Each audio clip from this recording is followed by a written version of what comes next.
우리 옆 사람과 함께 축복하십시다. 당신의 인생에 지혜가 가득하기를 바랍니다. 주님을 찾는 사람이 지혜로운 사람이다. 주님을 찾는 사람이 지혜로운 사람이다 라는 제목으로 하나님의 말씀을 전하겠습니다. 그 몽골에서 선교하고 계시는 분이 계시는데 이용규 선교사님이라고요.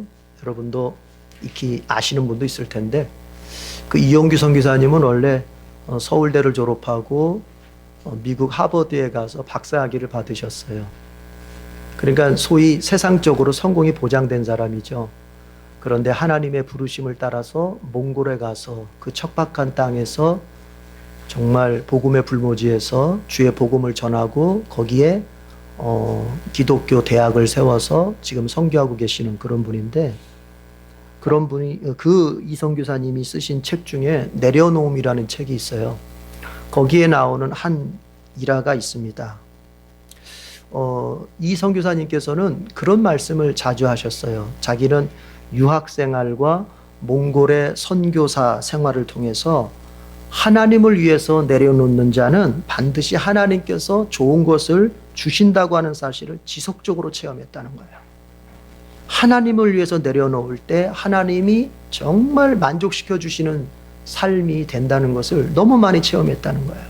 그런 내용 중에 하나를 그 책에서 소개하고 있습니다. 이제 이 선교사님이 교회를 개척을 해서 예배를 드리는데, 그 몽골인 중에 벌러르라고 하는 자매가 그 예배 시간 시작하고 나서 얼마 안 돼서 그 자매가, 벌러르라고 하는 자매가 막 땀을 뻘뻘 흘리면서 예배당 안으로 뛰어 들어온 거예요. 그래서 이제 이 선교사님이 아이고 왜 이렇게 땀을 뻘뻘 흘리면서 그렇게 왔느냐 물으니까 뭐냐면, 예배 시간 몇 시간 전에 자기네 집이 키우는 소가 없어져 버린 거예요. 소가. 그래서 그 소를 찾아서 이제 온 가족이 이제 막 찾아 나섰을 거 아닙니까? 그래서 여기저기 막 헤매고 다녀도 없어요, 소가. 그런데 보니까 예배 시간이 이제 가까이 온 거예요. 그래서 안 되겠다. 이제 그냥 소는 뭐 어차피 모르겠다 하고는 예배 시간에 맞춰서 그냥 그 예배당으로 달려온 거예요. 그리고 나서 이제 그 예배 시간에 뛰어 들어온 거예요. 그러니까 온몸에 땀이 막 범벅입니다. 근데 그때 마침 이 선교사님 마음속에 이런 믿음이, 이런 생각이 들었다는 거예요. 이렇게 소를 포기하고 예배를 선택한 이 자매의 이 믿음의 결단이 부끄러워져서는 안 되겠다. 그래서 기도했답니다. 하나님, 소를 포기하고 하나님의 그 영광스러운 예배의 자리를 선택한 이 벌러르의 믿음의 결단이 부끄러워지지 않도록 소를 다시 찾아주십시오. 이렇게 기도했다는 거, 속으로 예배를 인도하면서. 그런데요, 기적이 일어나는 거예요. 예배가 딱 마칠 때쯤 되니까요, 밖에서 소 매음의 소리가 들렸다는 거예요. 그래서 말하는 거예요. 하나님을 위해서 내려놓는 자는 반드시 하나님께서 좋은 것으로 갚아주신다. 그래서 여러분, 우리가 생각을 해봐야 됩니다. 우리는 정말 누구를 먼저 찾습니까? 누구를 먼저 선택합니까? 어떤 것을 먼저 찾습니까? 어떤 것을 먼저 선택합니까? 이 벌러르처럼 소가 아닌 예배의 영광을 먼저 선택한 이 소녀처럼, 여러분, 우리가 예배를 먼저 찾습니다. 기도를 먼저 찾습니다. 바꿔 말해서 하나님을 먼저 찾을 때 여러분 두 가지를 다 얻을 수 있는 거예요. 이게 지혜로운 사람이 아니겠습니까? 오늘 본문 2절에 보면은 하나님의 관심의 대상이 나와 있습니다. 성경 2절 같이 읽어보겠습니다. 2절 다 같이 시작. 주님께서는 하늘에서 사람을 굽어보시면서 지혜로운 사람이 있는지, 하나님을 찾는 사람이 있는지를 살펴보신다. 하나님이 살펴보신다는 것입니다. 하나님 계신 보좌에서 이 땅을 살펴보신다는 겁니다. 지구를 살펴보십니다. 이 의정부를 살펴보십니다. 거기에서 뭘 찾고자? 하나님을 찾는 사람이 있는지를 살펴보신다. 하나님의 관심의 대상이 누구에게 가 있는지를 알아야 돼요. 하나님이 어떤 사람을 찾고 계신다고요? 하나님을 찾는 사람을 하나님이 찾고 계신다는 겁니다. 여러분, 세상에는 수많은 사람들이 있습니다. 많이 배운 사람이 있습니다. 많이 가진 사람이 있습니다. 높은 사람이 있습니다. 많이 노력하는 사람이 있습니다. 인생을 위하여 많이 애쓰는 사람들이 있습니다. 그러나 하나님의 관심의 대상은 어디에 있습니까? 그런 것들이 아닙니다. 하나님을 찾는 사람에게 가 있는 거예요. 이거를 기억해야 돼요. 여러분이 여러분의 인생을 위해서 많이 노력하는 거 좋습니다. 여러분이 여러분의 인생을 위해서 땀 흘리는 거 참 훌륭합니다. 그러나 그보다 앞서야 할 것이 뭐냐? 하나님을 찾을 수 있어야 되는 거예요. 하나님을 찾는 사람에게 하나님은 온통 관심이 가 있는 거예요. 우리가 신약 성경을 읽어보면은 많은 사람들이 예수님 주변에 있었지만 특별히 예수님께서 콕 찍어서 그 관심을 보여준 대상들이 있단 말이에요. 예를 들어 봅시다. 여러분, 혈루증 앓는 여인. 예수님께서 길을 가실 때 많은 사람들이 아마 수백 수천 명이었을 거예요.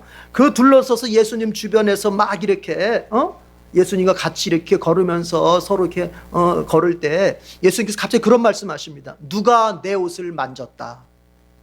누군가가 내 옷을 만졌다는 거예요. 그때 베드로가 뭐라고 말합니까? 제자들이 아니 주님, 여기 지금 이렇게 사람들이 많이 모여서 서로 밀고 당기고 하면서 막 그러다 보면 뭐 어느 한 사람만 주님의 옷에 닿겠습니까? 주님 몸에 닿겠습니까? 그렇잖아요. 우리가 어디 광장에 가보면 어때요? 영화 같은 거 보고 나올 때 보면 쭉 그냥 막 서로 그러지 밀치고 당치고 하잖아요. 그런데 예수님 말씀 아니라는 거예요. 아니라는 거예요. 누군가가 나를 만졌다는 거예요. 내 몸에서 능력이 나가는 걸 내가 분명히 알았다는 거예요. 누군가가 나를 만졌는데 그에게 능력이 나가는 걸 내가 느꼈다는 거예요. 예수님께서. 그러면서 예수님이 사람을 찾아요. 누가 나를 만졌나? 그때에 이 혈루증 여인이 비로소 고백합니다. 주님, 접니다. 제가 만졌습니다. 제가 혈루증을 앓는 여인인데 주님을 만졌습니다. 그때 예수님께서 뭐라고 말씀하십니까? 너의 믿음이 너를 구원했다. 여러분, 그 많은 사람들이 그냥 모여들어서 닿지만 예수님 몸에 접촉이 됐지만 예수님께 기억되어지는 사람 딱 한 사람입니다. 어떤 사람입니까? 낫고자, 병을 낫고자, 자신의 인생의 문제가 해결되고 예수님을 찾았던 그 마음 중심에 예수님을 찾고자 간절함을 가지고 왔던 그 한 사람만이 예수님께는 관심의 대상이었던 거예요. 여러분, 바디메오라는 사람도 마찬가지잖아요. 그때도 마찬가지. 항상 상황이 비슷해요. 항상 예수님 주변에는 12제자만 있었던 것이 아닙니다. 12제자는 훈련시키려고 따로 뽑은 사람들이고 예수님 항상 다닐 때는 주변에 사람들이 많았어요. 그 많은 사람들이 있었을 때 여러분, 거지 맹인이면서 거지인 바디메오가 예수님을 찾지 않습니까? 다윗의 자손이여 나를 불쌍히 여겨달라고 소리치면서 주변 사람들이 좀 조용히 좀 하라고 해도 그래도 주님 다윗의 자손이여 나를 불쌍히 여겨달라고 막 찾을 때 예수님 뭐라고 말씀하십니까? 이제 가서 그 사람을 데려와라. 그 많은 사람들이 있지만 예수님 콕 찍어서 그 사람을 데려와라. 관심의 대상이에요. 여러분, 삭개오는 어때요? 삭개오 이 사람은요 세리잖아요. 민족의 반역자로서 이스라엘 사람들이 모여있는 곳에는 얼씬도 할 수 없습니다. 그런 그가 예수님이 여리고 자기 마을을 지나간다는 소문을 듣고 한번 봤으면 좋겠는데 어떤 분일까? 그러나 나는 우리 동족 이스라엘 사람들 앞에 나설 수는 없고 분명히 내가 나가면 나를 돌로 칠 텐데 그래서 어떻게 합니까? 이 삭개오가 예수님이 지나갈 만한 그 뽕나무 위로 올라가서 예수님 바라보는 거 아닙니까? 바라볼 때 예수님께서 뭐라고 말씀하십니까? 여러분, 콕 찍어서 말씀하시는 거예요. 삭개오야 내려와라. 내가 오늘 너의 집에 갈 것이다. 많은 사람들이 있었습니다. 예수님 말씀도 들었습니다. 예수님 가까운 곳에 앉아서 가까운 곳에 서서 예수님과 함께 있었지만 예수님이 콕 찍어서 관심을 보인 대상은 바로 삭개오. 왜요? 예수님을 찾았거든요. 예수님을 마음으로 그리고 몸으로 찾았거든요. 이걸 아셔야 돼요. 우리 하나님, 우리 예수님은 어디에 누구한테 관심을 두느냐? 찾고 있는 사람에게 관심을 두는 것입니다. 오늘 여러분들이 이 자리, 예배 자리에 오신 것은 바로 그 주님을 찾는 마음으로 오신 줄로 믿습니다. 혹시나 여러분 조심스러워서 말씀드립니다. 비록 몸이 예배 자리에 왔지만 마음이 주님을 찾는 간절함이 없다면 글쎄요, 주님께서 그 사람에게 어떤 관심을 두실 수 있을까요? 여러분, 이제 마음을 모아 보십시다. 예배 드리면서 마음을 하나로 모아야 돼요. 어디로요? 주님께 모아야 돼요. 세상에 근심이 있어요. 내가 해결하지 못한 문제가 남아있고 내가 아직 즐기다가 다 즐기지 못한 즐거움이 세상에 남아있고 내가 또 추석 명절 지내면서 이러저러한 복잡한 일 겪으면서 머리가 산만함을 우리가 가지고 왔을 수도 있어요. 이 시간 그러나 이 마음이 주님을 찾는 심정으로 하나가 될 때 우리 주님은 그 사람에게 주님의 관심을 보여주십니다. 오늘 성경 2절은 또 이렇게 말합니다. 주님께서는 하늘에서 사람을 굽어보시면서 따라합시다. 지혜로운 사람이 있는지. 여기 지혜로운 사람은요, 뒤에 하나님을 찾는 사람하고 동격이에요. 같은 말이에요. 하나님을 찾는 사람이 지혜로운 사람이에요. 따라합시다. 하나님을 찾는 사람이 지혜로운 사람이다. 다시 한번 조금 변형해서 하나님을 찾는 사람은 지혜로운 사람이다. 그렇습니다. 하나님의 관심의 대상은 주님을 찾는 사람에게 있습니다. 두 번째는 하나님을 찾는 사람은 지혜로운 사람이에요. 여러분, 인생에 지혜가 필요하지 않습니까? 우리는 살 때 지혜가 너무너무 필요합니다. 내가 지혜만 조금 더 있었으면 이게 이렇게 됐을 텐데 후회할 적이 많잖아요. 그래서 지혜가 필요해. 그런데 오늘 성경은 뭐라고 말합니까? 하나님을 찾는 것이 지혜요, 하나님을 찾는 사람이 지혜로운 사람이라는 거예요. 우리 아까 축복했습니다. 당신의 인생 속에 지혜가 가득하길 바랍니다.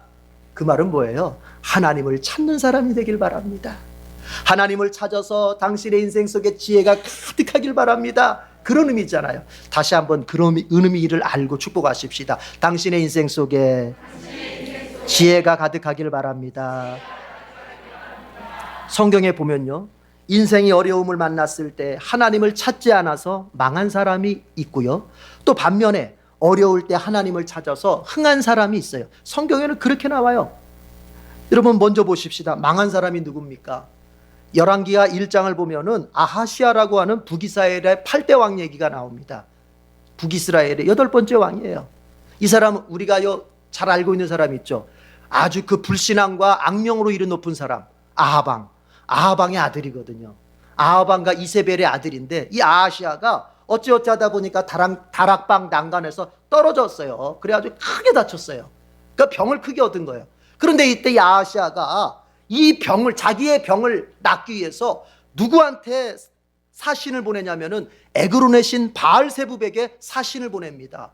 내 병이 나을 것 같은지 못 나을 것 같은지. 그 얘기는 뭐냐면 병을 좀 낫게 하는 방법을 좀 찾아와라. 누구한테 보내요? 에그론의 신, 에그론이라는 건 저쪽 맞으면 저기 뭐죠? 블레셋 쪽인데 그쪽의 신 바알세붑에게 갔다 오라는 거예요. 근데 이 소식을 이 사건을 하나님 아시잖아요. 그래가지고 엘리야를 보내십니다. 엘리야를 보내서 그 아하시아 왕한테 이렇게 얘기합니다. 네가 에그론의 신 바알세붑에게 네 병에 관하여 물어보려고 사절들을 보내다니 이스라엘에 네가 말씀을 여쭈어 볼 하나님이 계시지 않더란 말이냐? 그러므로 너는 네가 올라간 누운 그 병상에서 일어나 내려오지 못하고 죽고 말 것이다. 이럽니다. 야, 이스라엘에 하나님이 안 계셔서 그 이방 땅, 그 불신자의 땅 에그론으로 그 바알세붑에게 네 병에 대해서 물으러 가느냐? 너는 그대로 죽을 것이다. 넌 일어나지 못하고 죽을 것이다. 이렇게 말씀하셔요. 그리고 주님의 말씀대로 어떻게 됐습니까? 그대로 죽었던 거예요. 어려울 때, 병이 생겼을 때, 문제가 생겼을 때, 큰 난관이 생겼을 때 하나님을 찾지 않고 다른 것을 찾는 것은 여러분 꼭 기억하십시오. 작은 죄가 아닙니다. 죽을 죄입니다. 하나님으로부터 창조된 자가 하나님을 찾지 않고, 하나님으로부터 창조된 자가 하나님께 영광을 돌리지 않고, 하나님의 형상을 지음받은 자가 하나님 그분과 함께 살지 않는다면 여러분 이것은 작은 죄가 아니고 죽을 죄입니다. 세상 사람들은 살인하고 도적질하고 무슨 어쩌고 저쩌고 형법 몇 조에 속하고 민법 몇 조에 속한 그 죄를 큰 죄라고 여깁니다만, 하나님 보실 때는 뭐냐? 하나님을 찾지 않는 죄가 가장 큰 죄다. 죽을 죄입니다. 바로 사형이에요. 그런가 하면 성경에서는요, 여러분, 어려울 때 하나님을 찾아서 흥한 사람이 있어요. 잘된 사람이 있어요. 복을 받은 사람이 있어요. 대표적으로 한 사람 봅시다. 우리 사무엘상 1장을 보면은 한나라고 하는 여인이 나옵니다. 이 한나는 결혼 생활 오래 했지만 자식이 없었어요. 여러분, 여인이 그 당시에 고대 사회에서 요즘하고는 달라요. 너무 달라요. 고대 사회에서 자식이 없다, 여인에게 자식이 없다, 여러분 그것은요 죽고 싶을 정도로 괴로운 일입니다. 그것은 그 여인의 가장 큰 수치요, 정말로 그 어느 것도 마음 편할 수 없는 그런 문제를 만난 거예요. 그런데 그 한나가 어떻게 합니까? 이제 남편과 함께 성전을 찾았을 때 그저 주님 앞에 성경에 보니까 괴로운 마음을 안고 눈물을 흘려가면서 하나님께 기도했다 그래요. 하나님을 찾은 거예요. 하나님, 나의 수치를 벗겨주시옵소서. 하나님, 나의 이 문제를 해결해 주시옵소서. 하나님, 나를 불쌍히 여겨 주시옵소서. 하나님을 찾은 거예요, 믿음으로. 그랬을 때 어떻게 됩니까? 여러분, 아들 사무엘을 낳게 됩니다. 이 사무엘이 뭐 그냥 아들입니까? 여러분, 이스라엘 역사에 있어서 사무엘은요 대단한 사람이에요. 사사시대에서 왕정시대로 그 이스라엘의 역사를 움직인 사람. 이 사무엘이 한 거야 합니까? 여러분, 하나님을 찾을 때 내 문제가 생기고, 가정의 문제가 생기고, 직장의 문제가 생기고, 내 자녀들에게 문제가 생기고, 인생의 문제가 많잖아요. 그때에 하나님을 찾을 때 우리 하나님은 우리에게 좋은 곳으로 갚아주시는 것입니다. 우리가 하나님을 찾을 때 정말 내가 생각했던 것보다, 계획했던 것보다 더 크고 높고 아름답고 좋은 것을 우리 인생에 주시는 분이 바로 하나님이신 거예요. 하나님을 찾아야 됩니다. 다른 데 가면 안 돼요. 하나님을 찾아야 돼요. 우리가 어려운 시절을 만났을 때, 어려운 문제를 우리가 대면했을 때, 그때 찾아가는 대상이 우리의 진짜 하나님입니다. 여러분이 만약에 어려운 문제를 만났을 때 사람을 먼저 찾아가고 사람을 더 크게 의지하고 이러면 여러분, 그 사람에게 하나님은 바로 그 사람이에요. 여러분이 어려움을 만났을 때 배우자를 더 의지하고, 여러분이 어려움을 만났을 때 부모를 더 의지하고, 자식을 더 의지하고 이러면 여러분, 배우자가, 그 부모가, 그 자식이 여러분의 하나님이에요. 여러분의 어려운 문제를 만났을 때 돈으로만 하려고 한다. 돈이 여러분의 하나님이에요. 그러나 어려움을 만났을 때 제일 먼저 하나님을 찾고 그분께 기도하고, 그분이 하면 된다, 그분이 도우시면 된다, 그분이 역사하시면 길이 열린다, 이 믿음으로 나아가면 여러분, 여호와가 그 사람의 하나님이 맞습니다. 여러분, 이럴 수는 있어요. 뭐냐면 이제 내가 하나님을 먼저 찾아요. 하나님께 기도하면서 하나님께 매달렸더니 하나님께서 야, 아무개와 같이 나누어라. 아무개와 같이 기도의 제목으로 나누고 아무개와 같이 얘기하면서 믿음의 격려를 받으면서 이 문제를 해결해 가라. 이러면서 사람을 만나는 것은 사람을 의지하는 게 아닙니다. 잘 구별하셔야 돼요. 그러나 하나님은 제쳐놓고 그냥 막 사람에게 매달리면서 어떤 문제 해결을 찾는 것은, 이것은 성경이 금하는 사람을 의지하는 것입니다. 여러분, 여러분의 하나님은 누구입니까? 사람입니까? 돈입니까? 권력입니까? 여러분의 직장 상사입니까? 여러분의 재능, 여러분의 기질, 여러분의 가진 거 어떤 것입니까? 그 사람은 망해요. 아시아처럼 망하는 거예요. 그러나 가진 게 없어요. 내가 아무리 둘러봐도 나를 도울 수 있는 빽 있는 사람도 없어요. 내 가진 스펙, 내 가진 실력도 부족해요. 그러나 하나님을 찾으면, 한나처럼 눈물의 기도로 하나님을 찾으면 하나님이 그 사람에게 놀라운 복을 주시는 것입니다. 우리는 하나님을 찾아서 흥하는 사람이 되어야 되겠어요. 우리 옆 사람 축복하십시다. 하나님을 찾아서 흥한 인생을 사십시다. 아멘. 우리 주님은 약속하셨습니다. 예레미야 29장 12절에서 14절 전반절에 이렇게 말하고 있습니다. 너희가 나를 부르고 나에게 와서 기도하면 내가 너희의 호소를 들어주겠다. 너희가 나를 찾으면 나를 만날 것이다. 너희가 온전한 마음으로 나를 찾기만 하면, 따라합시다, 내가 너희를 만나주겠다. 주님의 약속이에요. 너희가 나를 찾으면 내가 반드시 만나주겠다는 거예요. 여러분, 이걸 믿으시기 바랍니다. 우리 주님은 거짓말을 하지 않습니다. 사람이 아니기 때문에 지키지 못할 약속, 지키지 않을 약속을 하시는 분이 아닙니다. 바울의 말처럼 그리스도께서는 예스도 됐다가 노가 되시는 분이 아닙니다. 이랬다 저랬다 하시는 분이 아닙니다. 오직 우리의 그리스도는 예스, 약속하는 반드시 지키시는 분입니다. 그러니까 믿으십시오. 여러분, 찾으십시오. 그럼 주님이 만나 주시는 거예요.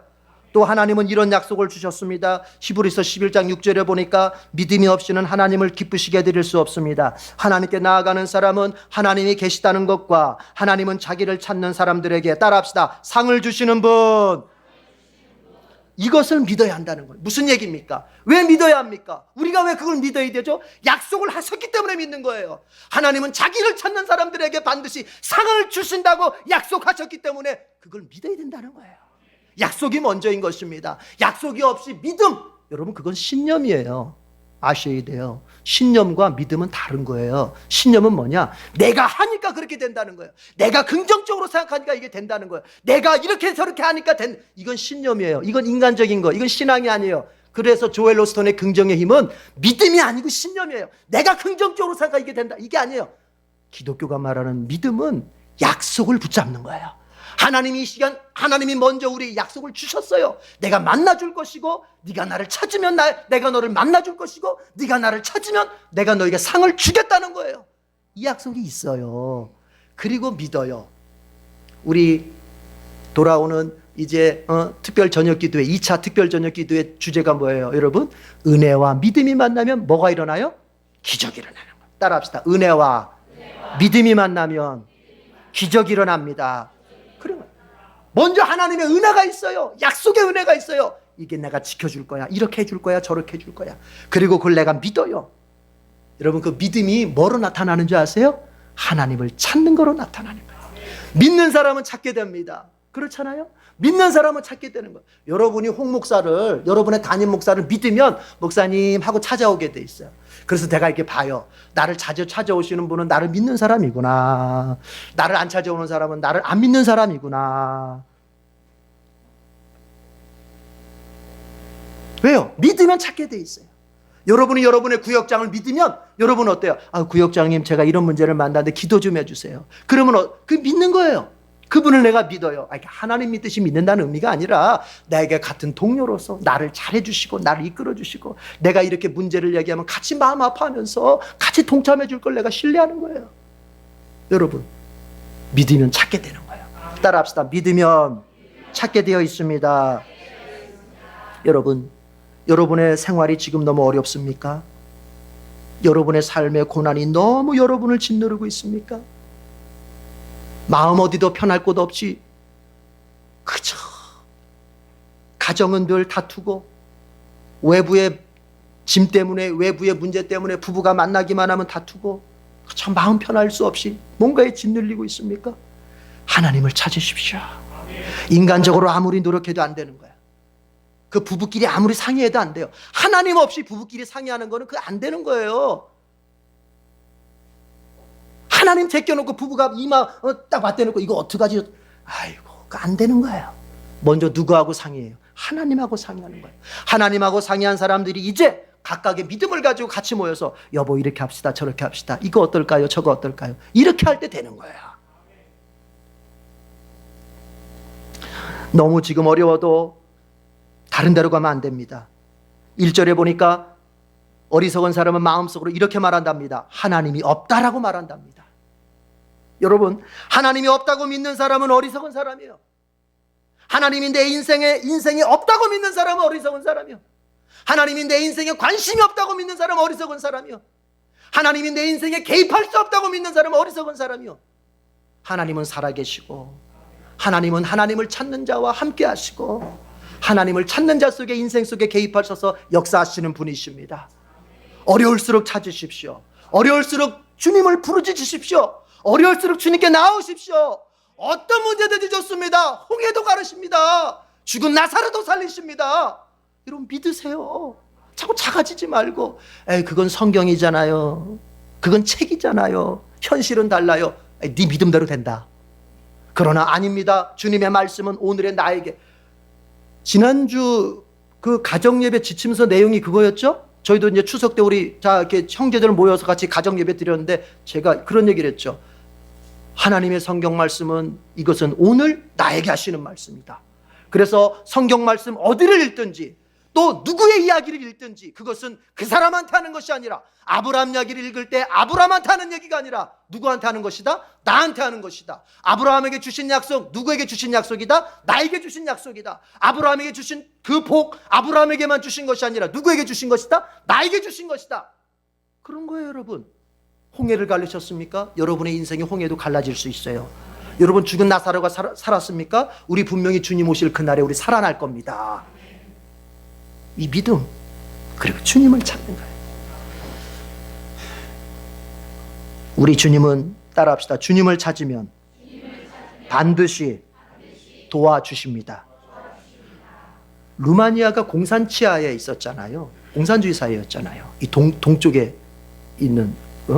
근데 이 루마니아의 리처드 범블랜드라고 하는 목사님이 이 루마니아가 공산치하가 되면서 아주 박해를 많이 받았어요. 감옥에 투옥됐어요. 그래가지고.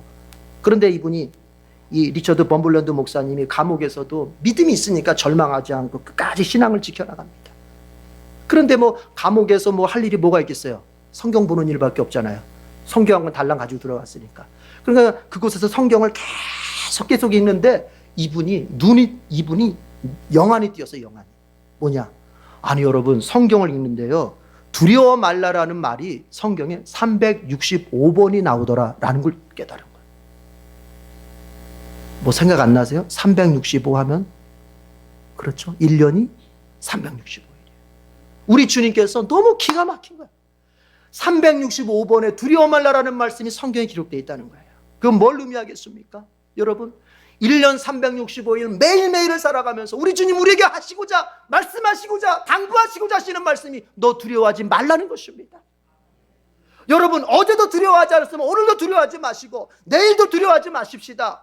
2019년도가 지나가고 있지만 2020년도 거 미리 두려워하지 마십시다. 내 자녀가 자라나는 인생 어떻게 될까 미리 두려워하지 마십시다. 우리 주님께서 두려워 말라 말씀하시는 이유가 있어요. 왜요? 우리 주님이 함께 하시기 때문에 그런 거예요. 우리 주님께서 여호수아서에 분명히 말씀하셨어요. 이렇게 여호수아 1장 9절을 보니까 너는 두려워하거나 낙담하지 말아라. 내가 어디로 가든지 너의 주 나 하나님이 따라합시다. 함께 있겠다. 여호수아에게 주신 약속이야. 네가 어디로 가든지 내가 너와 함께 있다. 네가 무슨 일을 만나든지 내가 너와 함께 있겠다. 네가 어떤 아픔을 겪고 인생의 어떤 고난의 폭풍을 지나간다 할지라도 내가 그 자리에 함께 있겠다. 여러분, 나비 효과라는 거 아시죠? 나비 효과. 아마존에 사는 나비가 날갯짓 한번 하면 미국에 토네이도가 일어난다는 거 아닙니까? 그 아마존의 나비가 그 날갯짓 뭐 대단해요? 그 뭐 미천한 거 아닙니까? 그런데 그 날갯짓 한 번이 미국의 토네이도를 일으킨다는 거예요. 여러분, 이걸 아셔야 돼요. 그게 나비 효과잖아요. 그래서 이 나비 효과라는 걸 경제 분야, 과학 분야 다 적용하는데 이것을 신앙생활에도 적용할 줄 알아요. 인생에도 적용할 줄 알아야 돼요. 뭐예요? 내가 인생의 작은 것 하나 변화시키면 내 인생에 큰 결과가 일어나는 것입니다. 우리가 거창한 계획을 세워서 이렇게 저렇게 한다고 되는 게 아니고 작은 것 하나 변화시키면 우리 인생에 놀라운 열매가 맺어지는 거예요. 그 작은 것 하나가 뭘까요? 어려움 만났을 때 다른 데 가지 마시고 주님을 찾아 기도하시길 바랍니다. 우리 주님 약속하셨습니다. 자기를 찾는 자들에게 상 주시는 분이시다. 기도하겠습니다. 우리 같이 통성으로 한번 기도하십시다. 하나님, 내가 어려움 만났을 때, 힘들고 지칠 때, 다른 곳에서 위안받고 다른 곳에서 해결받으려고 하지 말고 주님을 찾을 수 있는 그런 믿음의 사람 되게 해주세요. 기도로 주님을 찾을 수 있는 그런 믿음의 사람 되게 해주세요. 찾았을 때 만나주시고 찾았을 때 상 주세요. 반드시 주님 찾았을 때 주님의 놀라운 역사를 경험케 해주세요. 다 같이 통성으로 기도하겠습니다. 하나님 아버지, 감사합니다. 아버지 하나님께서 우리에게 주신 귀한 말씀을 붙듭니다. 하나님을 찾는 자가 지혜로운 사람입니다. 왜 지혜롭겠습니까? 주님, 영생을 얻고 인생의 문제를 해결받으니 지혜롭습니다. 하나님 아버지, 우리가 인생을 살면서 늘 하나님을 찾는 사람이 되게 해주시옵소서. 특별히 어려운 문제 만났을 때, 낭망을 만났을 때, 하나님 지치고 고난 인생을 아버지 대면할 때 우리가 세상 가운데서 아버지 세상의 위로나 세상의 격려를 받기 위하여 기웃거리지 않게 해주시고 우리가 하나님을 찾아 나아갈 수 있게 해주시옵소서. 기도하며 하나님을 찾게 해주시고 말씀을 읽으며 하나님을 찾게 해주시고 예배드리며 하나님을 찾을 수 있게 해주시옵소서. 하나님은 약속하셨습니다. 너희가 나를 찾으면, 온전한 마음으로 나를 찾으면, 열심히 간절히 나를 찾으면 내가 너희를 반드시 만나주겠다고 약속하셨습니다. 또한 하나님께서는 하나님을 찾는 자에게 반드시 상 주시는 분이시라고 약속하셨습니다. 아버지, 이제 그것을 믿고 결심합니다. 아버지 하나님이여, 이제 몽골의 발라르 그 자매가 아버지 하나님이여 정말 세상의 아버지 어떤 것보다 소보다도 주님을 예배를 찾았듯이 우리도 그렇게 찾기를 원합니다. 그랬을 때 우리 주님께서 우리의 인생 부끄럽게 하지 마시고 아버지 영광스럽게 하시는 복을 받을 줄로 믿습니다. 아버지여, 우리가 어느 때나 항상 아버지 하나님을 찾을 수 있는 믿음으로 가득할 수 있도록 도와주시옵소서. 하나님 감사합니다. 하나님의 관심의 대상이 하나님을 찾는 사람에게 있음을 알았습니다. 또한 하나님을 찾는 사람이 지혜로운 사람인 것을 깨닫습니다. 하나님을 찾을 때 우리의 영생의 문제, 우리의 죄의 문제가 해결되고 하나님을 찾을 때 우리의 인생의 문제도 해결되는 줄로 믿습니다. 그래서 이제부터 주님 결심합니다. 그 어떤 것보다, 어떤 대상보다 하나님을 먼저 찾겠습니다. 기도하며 찾겠습니다. 말씀 속에서 하나님을 찾겠습니다. 오늘 이처럼 예배드리며 하나님 찾겠습니다. 주님, 하나님을 찾는 자에게 반드시 상 주시는 분임을 믿고 하나님을 찾겠습니다. 예수님, 그 혈루증 여인, 그리고 아버지여 바디메오, 그리고 삭개오를 콕 찍어서 찾아와 주시고 만나 주신 것처럼 하나님, 우리도 그렇게 만나 주시옵소서. 그래서 우리 인생 속에서 주님을 찾았을 때마다 아버지, 우리가 주님과의 만남을 통하여 인생의 놀라운 소망을 얻도록 도와 주시옵소서. 예수님의 이름으로 기도드립니다. 아멘.